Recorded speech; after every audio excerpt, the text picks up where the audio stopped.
And it's bourbonblog.com live. We continue to follow the stories of some really delicious bourbon whiskeys and spirits. And it's really a pleasure and honor to welcome Rick and Ricky Johnson. It's the father and son team, the entrepreneurs, the brains behind 15 Stars Bourbon. And welcome to Bourbon Blog. Gentlemen, how are y'all? Doing good. Doing awesome. Glad to be here. Yeah. Glad to be with you and spend a little time and share a little bourbon. Yes. Well, hey, I had not tried it until today. I'd been hearing about how beautiful this first release is, called the Timeless Reserve. And I'm tasting this, and I got to tell you, I'd read about it. I know you've won some wonderful awards, and I'm sitting here thinking, okay, older bourbon whiskey, I'm sure it'll be good, but really, this is it's even better than I thought it would be. This is so different. It's so layered. It's delicious. I don't know. Let's just start by talking about it, and we'll talk about how you guys did this. What do we have here? What am I tasting? This is really good. Yeah. So, as the bottle says, it's a 14-year-old bourbon. Yes. Actually, a blend of two Kentucky bourbons, aged 14 and 15 years old. Wow. So, some decently high-aged stuff, but you might notice it's still got a little bit of youthfulness to it. Yep. I don't know what you got for tasting notes, but we kind of think it has an oak backbone, but you still get some of those vanilla, nutty flavors, molasses in there. So something with a youthful edge to it, but you still get those high-aged notes. Yeah, I'm getting that molasses, nice creaminess, like some bourbons that are around the 15-year-old mark. It has that good buttery note, but kind of at the end, it kind of goes sort of to this creamy sort of toffee place. I've only had a few sips. It's surprisingly old, but also it has that zest. It's just really well balanced. This is beautiful. And again, it's 14 years old, but 14 and 15, but it's called 15 stars. Now, those stars relate to something else, don't they? Yeah, stars are 15 stars, right? It's a nod to history, a nod to Kentucky. Kentucky was the 15th state of the Union. That's we were reading around on, what we might do around this, read about Kentucky history, and bumped into that. And then we said, is there any chance there's a 15-star flag, U.S. flag? And lo and behold, the second U.S. flag, 15 stars and 15 stripes. And as we kept digging, all the first U.S. currency, that's a 1795 silver dollar. We got, put together a collection of some of the things around that time period. But Kentucky, when Kentucky became a state, George Washington, as president of the United States, brings Kentucky into the fold. Bourbon's America's native spirit, right? Yes. And so Kentucky and bourbon and the USA kind of grew up together. And so it was a finding that we thought was really, really worth celebrating. And, really what we're trying to do too is kind of put a nod to that whole tradition of bourbon, do a few things different that we can talk about here today, but also kind of exemplify the craftsmanship of that time. And so we'll want to talk about that a little bit too. And you see these gentlemen holding up some collectors' pieces of history. You're history buffs. You're making bourbon. You have background in corn. You're like, as we talk about the true Renaissance men, you have a lot that you do. Tell us how this whole thing started between. We'll let Ricky start. Yeah, it's his project got us going. Tell us the story. I'll give the screen to you all. That way you have the whole screen, and you want to, as you're doing that, if you want to hold up anything, you can. You bet. Well, so first off, it was probably 3 years ago now that we started doing this, and it came with my dad coming to me one summer when I was home from college and said, "We have this popcorn brand, Black Jewel. What do you think about trying to see if we can turn that into some specialty heirloom corn bourbons?" So after I went on my hunt to see if it was feasible, see who could help us do it. And we ended up learning a lot along the way, obviously, and meeting some really special people. Included in those is Bardstown Bourbon Company. So to show you the corn we're doing, it's this small black heirloom corn, and along with some others, including red, white, and blue corns. And Bardstown Bourbon Company was very willing to help us see if we could distill those. We started just doing 3 years ago, almost 3 years ago, with the black corn, just a fermenter to see if we could, if it was good, if we wanted to pursue it. So after doing the fermenter, tasting it, running over it with the great people at Bardstown Bourbon Company, we loved it and decided it was something we wanted to really pursue. Yeah, the project was something similar to a project I had done for a local guy that built a business plan for a vitamin store when I was in college. So I thought, well, this would be a good thing for Ricky. And mine went in the trash, which was where we thought that maybe this one was going to go. But through the process, we got excited about it. We're excited about the unique corns that we have. We're the only ones that have the corn. It's an old heirloom corn that we've saved and sell it as Black Jewel popcorn.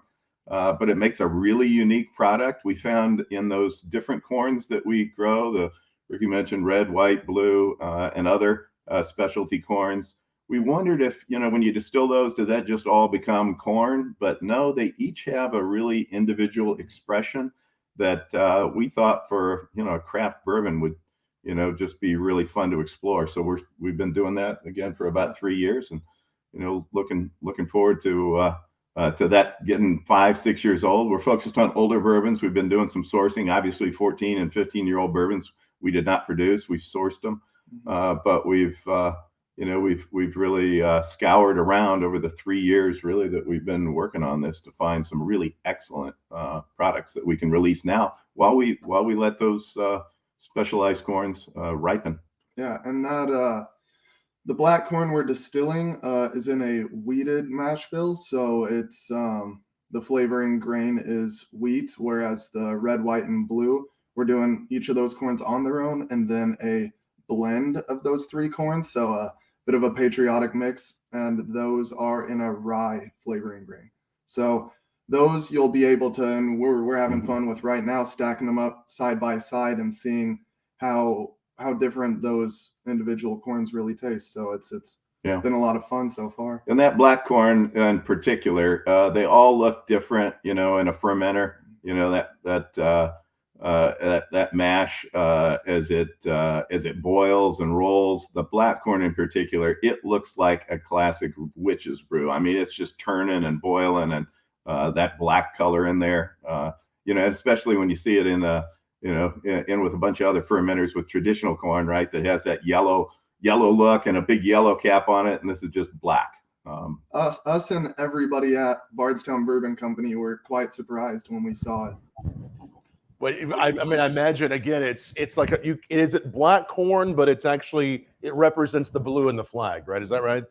No, we got a different corn that we do that, and you have a blue one too. Okay. Yeah, we do have red, white, and blue corns. I'd read about that. That we do individually, but then we did kind of put a blend of these together that we really think is special, and we, grind up and mix red, white, and blue corns, put it through the fermenting distilling process, barrel it, and we're also using low entry proofs, right? We're trying to, again, taking a nod from some of the craftsmen of old. We're not trying to take things out of this. This isn't a product that is built overseas and value engineered and trying to save a nickel and taking the good stuff out. We're really about putting more in. And so the red, white, and blue, for instance, we actually put in the barrel at 103 proof, the black at 109. So we're using low entry proofs. So when we come out, whether that's cast proof or whether we adjust it a little bit, who knows, but we're trying to really give the full flavor at the end of the process. Maybe Ricky should talk about flavor proofing and how we got to 103 on this 15-year-old. Yeah, let's, because I know that the barrel entry, the lower proof is something that I know you all are experimenting with. And again, this one that I'm sipping on is It is 103. This is beautiful. To me, it drinks a little bit. It drinks slower. I mean, it's warm, but it drinks slower. Tell me about that, because it is really delicious. Yeah, so I don't know if it's been coined before, but we are calling it flavor proofing, which so basically saying our sole purpose of proofing is to find the perfect proof that brings the most out of the bourbon. And so we try at various different proofs and pretty much the whole proof range from about 90 to 1 or cask strength, whatever that is. And if you've had the chance to try the same bourbon at a bunch of different proofs, you know that it really can bring out different flavors at different proofs. So we thought that 103 allowed this 14-year-old to have a very round, bold flavor, not have the proof cut through too much, but have a smooth roundness that I think, and as you may have mentioned, drinks a little maybe less than 103. Yeah, it does. It does drink lower. What were there any other proofs that this was tied with that came close that were a little further off? There was a bunch of proofs, and you went through a lot of these. None of them were bad, but we found that our palates. So I mean, we make our bourbons and blends and everything to our palates, and think that other people will enjoy it that way as well. But our palates kind of enjoy that 100 to 110 range, right, where you still get a little bit of that proof coming through, but it doesn't interfere with any of the flavor. And it's still high enough proof that you can put it on a rock and it's not watery too quick. You can really enjoy it any way you want. Yeah. Yes. And there's a lot of bourbons, proofed at a lot of different reasons, right? Some are just for a specific market, right? Some folks proof something for a specific kind of drinker. Some are trying to manage the cost, or some might be saying, okay, I want this many bottles out of what I have, and so here's the proof that makes it. But I think our philosophy is it's flavor, and it's kind of our flavor, like Ricky said. So I think people that there's going to be a lot of people that say, hey, we're aligned with what you guys like. There'll be some people that want something a lot higher, that want super high proof or super low, but we really are kind of trying to pull out the best flavorings in there. That's our total goal. That's the thing about bourbon. You can't please everyone. Everybody has different palates. Some people like it's all good, right? Some like it old. It's just different. Yeah. And again, people watching this, a few questions. And again, it's 15 Stars Bourbon. This is the Timeless Reserve. It's the first one. It is available right now only in Kentucky. Can they find it online anywhere else? Can they? You can find it online. So Sealbox would be the place that if you want to do it online, go to Sealbox. But right now we've really, other than Sealbox, we've released in Kentucky only. And again, 15 stars, 15th state. Where else? 15, and it will be. Are there going to be some other states that this one or others will be available at in the near future? Well, we're thinking Indiana and Tennessee, August, September, and then we'll grow out from there. We want to take it slow. We're kind of honoring, and maybe we ought to talk about one of the releases that'll come up while we're talking about that. Yes, and one of the things we're going to celebrate also with 15 Stars is America's First West. So Kentucky is the 15th state, the first state west of the Appalachian Mountains. So kind of the center of America's first West, was considered the West in the 1790s when Kentucky became a state. And around Kentucky was the Northwest Territory, north of the Ohio River, and the Southwest Territory, south of the border. So that's Northwest is Indiana, Ohio, Illinois, and that kind of area, and then Tennessee. So we're going to release a 15 Stars First West and rye. And when we go into Indiana and Tennessee and then add Ohio and Illinois, we're going to kind of be celebrating America's First West in that. And if you think about kind of the center of distilling, right? Again, back to bourbon growing up with America, that area really is the center of distilling. So we're going to be celebrating Kentucky and that America's First West. So with blends of bourbon. Yeah, and that's maybe something we didn't talk too much about. And this is a blend of 14 and 15, but we really feel strongly about blending. And it's a way that we can put our hand on, some source product. But we also think, as we did 3 years of testing and tried a lot of different bourbons in a lot of different ways to kind of say, what's our feel, what's our theme going to be like? We get to the end of those evenings and we start pouring everything in together with the other. And oftentimes we found that, while all of them were great bourbons, they may have been great in a certain way and maybe not as great in another way, or maybe just something you didn't even notice. But when you put it together, if you find the right combinations and can put those together, and honestly, I think this 15-year-old blend is a perfect example of that. Two bourbons that are great individually, fantastic products, but you put them together and you get something that they don't individually give. Maybe Ricky ought to talk about some of the awards. Yeah, you guys have won quite a few awards. So far, still hopefully have some more to come. One that we're really proud of is not only did we win double gold at San Francisco with our 14-year-old, we are currently one of 3 finalists at San Francisco for the best of class straight bourbon category. So we're amazed at that, right? That we're out of the gate and we're one of 3 finalists. So June 24th, there's going to be a banquet, and who knows? We consider ourselves winners today, right? Just being one of 3 finalists. But if we walk out of there winning that thing, that'd be like a dream. That is exciting. So later this month, it will be announced which won. Yep, on the 24th. That is very exciting. Yeah. And so, fingers crossed until then. And then there's some others. We've gotten Ascot Awards double platinum. We got IWSC 95 gold and SIP Awards gold as well. So we've we love the product, and we're really excited that everybody else is seeming to like it too.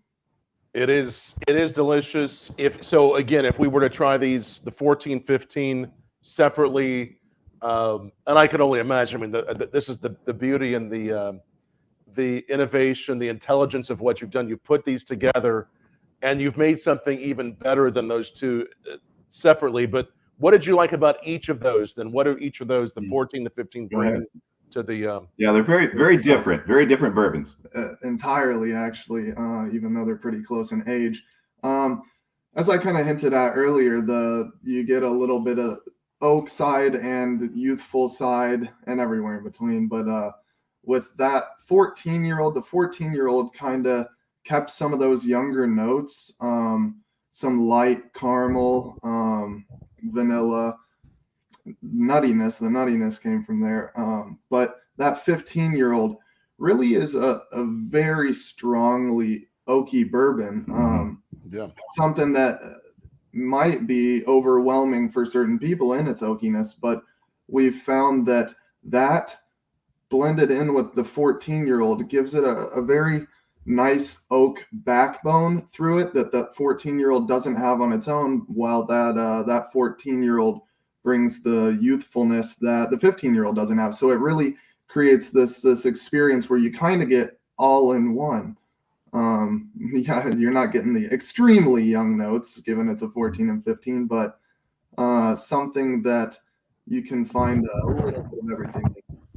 We think it really, that blending brings a fuller, rounder flavor to it. And if you just took a sip, right? And that so good. What we love about this thing is the finish, to be honest. I mean, it just sits in your mouth and it just kind of rolls around. I mean, you almost have to go eat something to get rid of it, right? It's just going to stay with you. And it all those flavors, all that, it becomes aroma, right? Almost as it's rolling around in there. And it's a long rambling finich to it, right? That's deep, and it's what we think is the best part of the whole thing. Now drinking it's great, right? And the nose, still you're picking up all the flavors in the nose, and it's probably mostly the less oaky bourbon that gives you a lot of depth in that nose as well. But we're excited.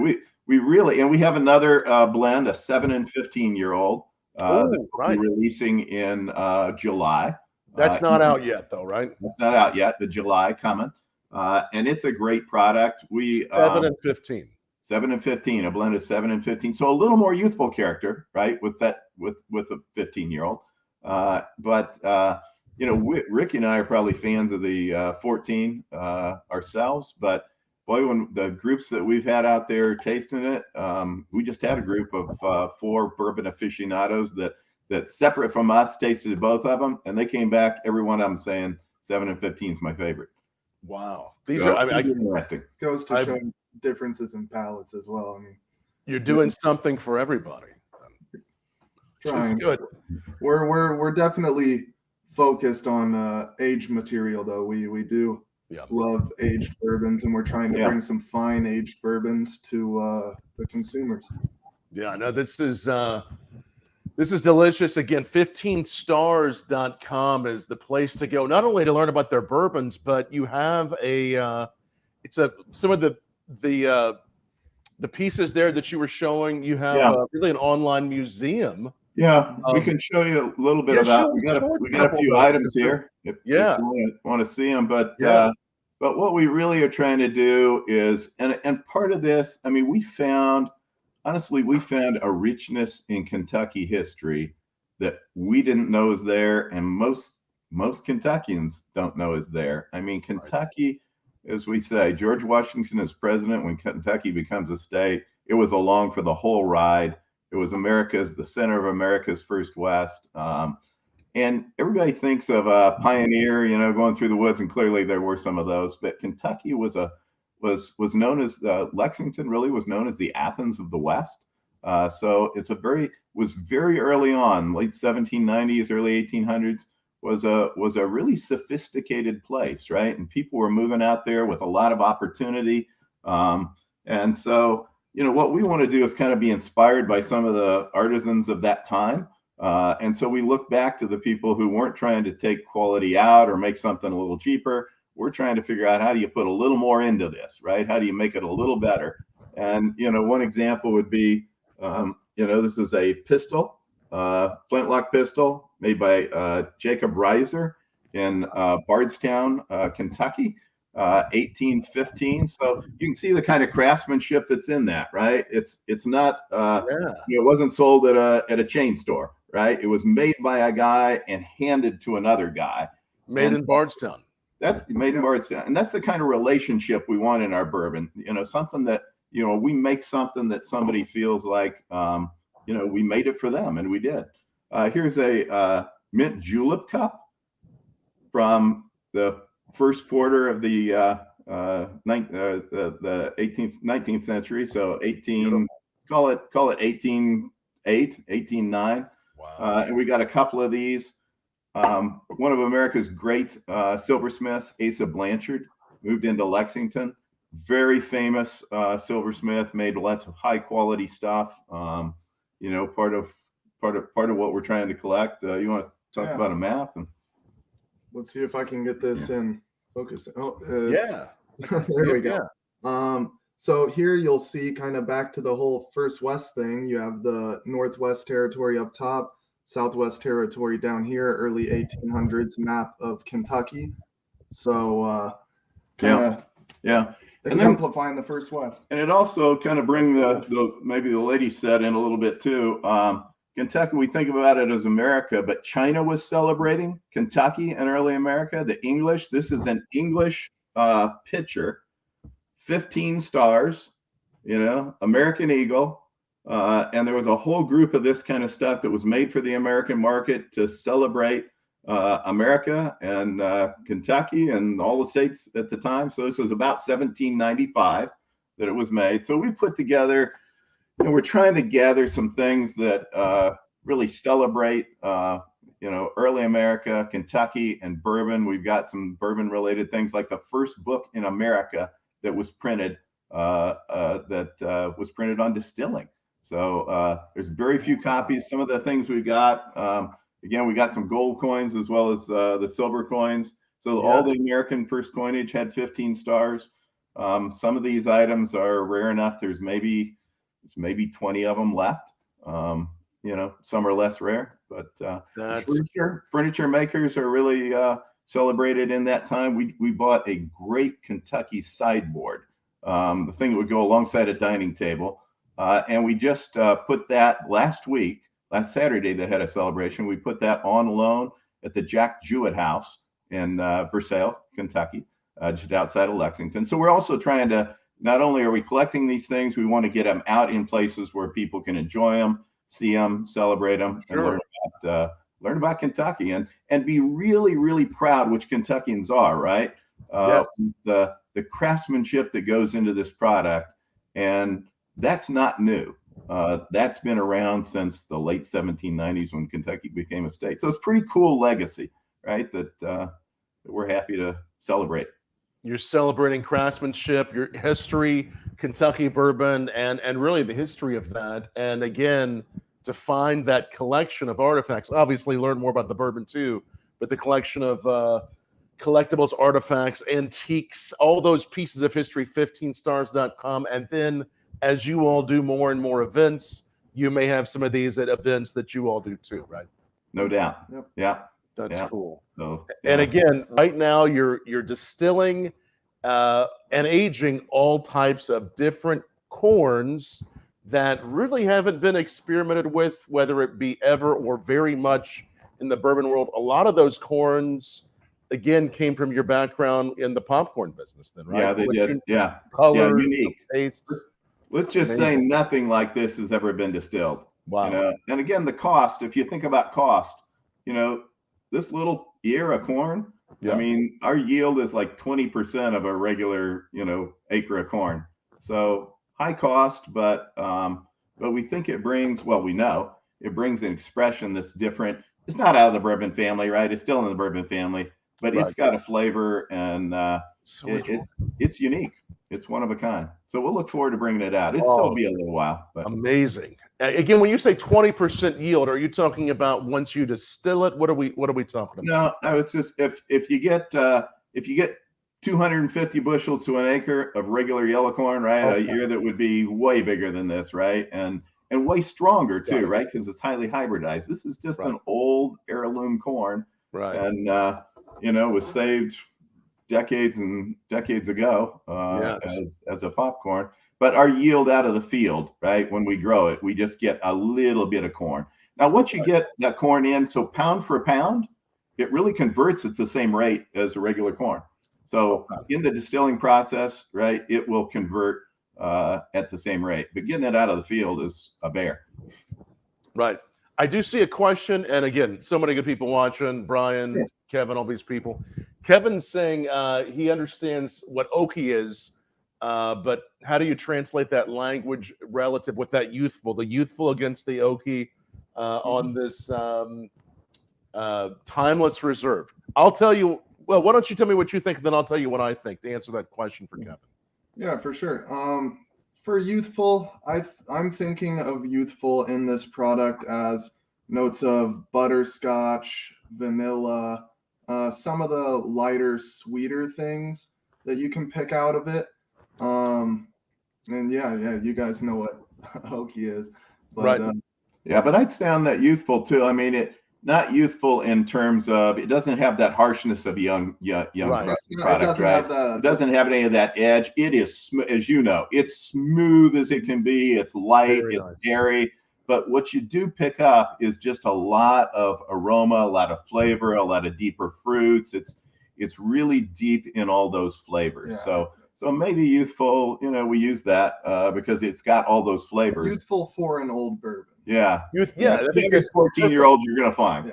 Yeah. It won't necessarily mean like still tasting the grainy edge in it necessarily.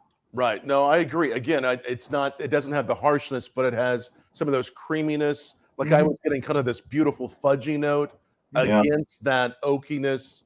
Again, when you think about to me, people ask me, what's the best type of, when you think about what makes a perfect bourbon or a wonderful bourbon, it's balance. So it is not that just in your face with the oak and the age, but it also has these beautiful undertones, little citrus.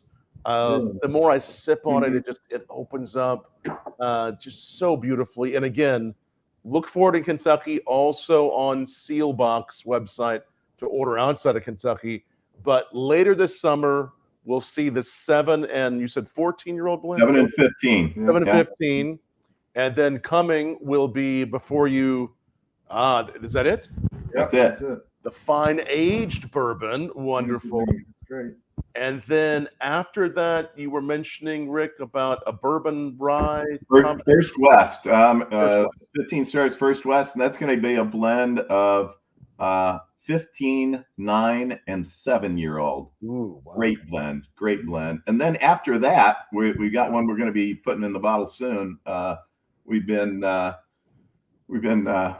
aging in some different casks, and so we're gonna be releasing a 8 and 16-year-old product that's been aged in French cognac, tawny port, and Jamaican rum.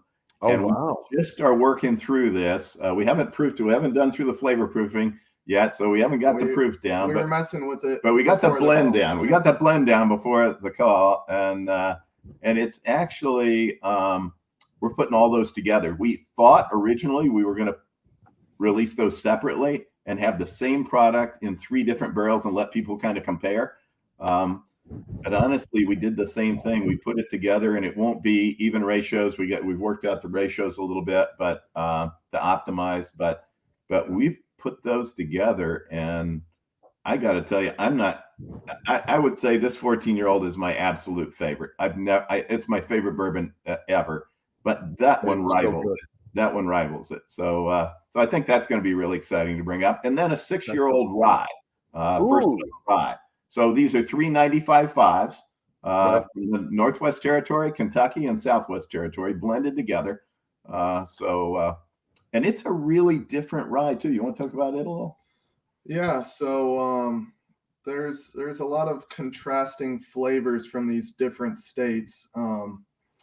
In Tennessee, you get the charcoal filtering that adds a little bit of distinctiveness to it. But I think we were actually playing with that a little bit today too. They're all in the works currently, but we think we've found a blend of that is very nice, to say the least. Yeah, and I think it's going to really stand out against others that are kind of like that. It really does have it has a base that's just, it's different. Honestly, I think it drinks like it's 10 years old. I know that sounds they can mark me down. It'll come out first of the year. See if you don't think so. I mean, honestly, we couldn't be more excited, to be honest. I mean, we've been lucky. We've sourced some great material.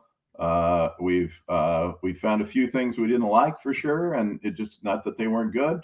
They're just good in a different way than we like. But we've been lucky enough to find some really great things that we have as raw material while our things are growing up, and we're excited about it, as you can tell. It's very exciting. Your passion is wonderful. What you're doing on innovation. You have several more coming this year in the pipeline, and even some that have been finished in some old world barrels. And then beginning of next year, a rye. And then as you look forward, you're continuing to age, lay down some that you're distilling and making there at Bardstown Bourbon Company. And sounds like it'll just be more and more places in the coming months and not too long from now. Right? I think so. We're shooting for it. Yeah. Well done. And again, look for it in Kentucky and online, and then more to come. 15 stars. It's the timeless reserve. It is very unique. It's something that this is old bourbon, but you also know there's something different to it. And really well done, guys. What a fun project to do. Father-son company. This is really cool what you all have started. Thank you. Really fortunate to be able to work with, I worked with my dad building some businesses, to kind of keep that tradition alive. It's a lot of fun. We're having a lot of fun doing it. And honestly, this business, I've been in a lot of businesses, Ricky's first, but this is really a fun one. And I would just say to just the people in this industry, you know, Kentucky people and the people in this business are it's a great group of people. It's a fun group of people to work with. You know it. It's just good people doing good work and having fun while they're doing it. Really open, and so it's been a pleasure. People have really helped. When you ask a question, people are happy to help you, and believe me, we have learned a lot. We still got a lot to learn. So you know, we reach out to a lot of sources for help and support, and it's phenomenal how cohesive the industry really is. It is. So many good people and such good-hearted people in Kentucky and really throughout the industry. And you all are really leaving your mark in a really special way. You've just started. Again, this product has only been out for, what, 2 months? Is that right? Yeah, a little over 2 months.